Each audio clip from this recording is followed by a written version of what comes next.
Hello guys, we're back with our next lecture. In this lecture, let us go through the next question. Okay, so this question belongs to GATE CSC 2000. The question is, which of the following is not a valid deadlock prevention scheme? Okay, so we are talking about a deadlock prevention, means we want to try to prevent that deadlock, right? Yes.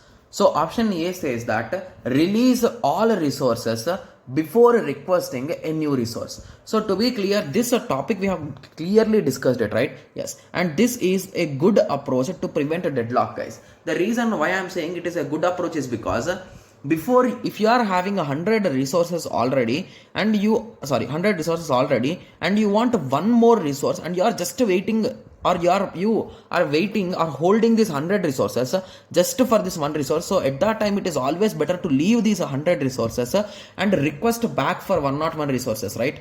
Yes, so that's a good method because these holded ones will be left out free. So some other processes who require these values or these resources will use them, right? Yes, so that's the reason why it is a deadlock prevention method scheme. Okay, moving on to option B. Option B says that number all the resources uniquely and never request a lower number resource than the last one request. Okay, so the thing here is, so if you are having a resource 1, resource 2, resource 3, process 1, process 2, process 3. So process 1 is having a process 2.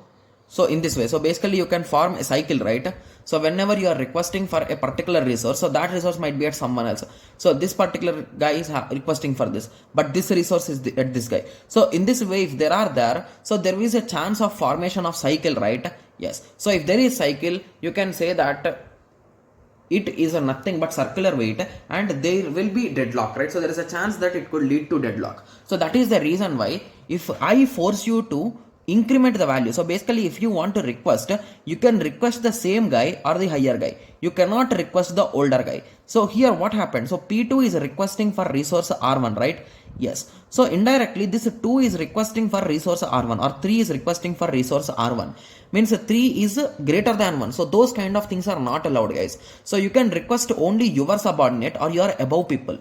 You cannot request your below people. So if I do this, indirectly I am breaking that particular loop, right? So with that understanding, we can prevent a deadlock, right? Yes. So option B is also a good approach, right?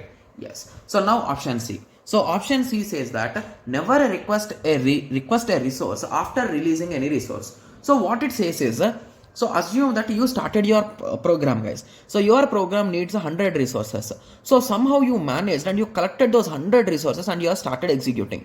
And suddenly one more resource you want. So now what you will do, guys? So you should request for this new resource, right? So are you going to leave it?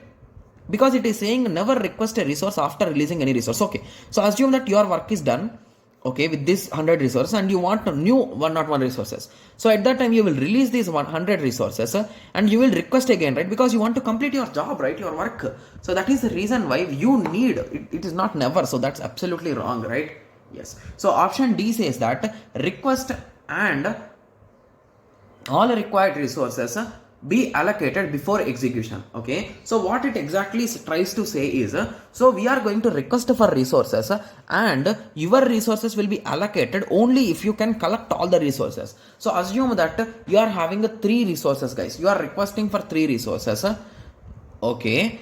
So what exactly is, so this blue resource is with process P1. You don't know that. So you started collecting. So you collected this resource as it is free. You collected this resource as it is free. And you are now trying to collect this resource. But that resource is at P1. So what will happen now? So you are going to release these 2 resources. So some others can use and assume that P1 requires this resource. So now P1 will take it.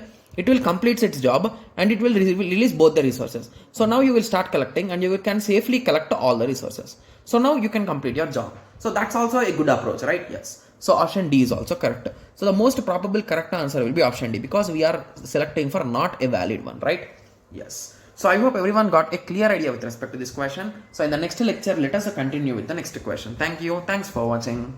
Like, share and subscribe for more awesome videos like this. Thank you.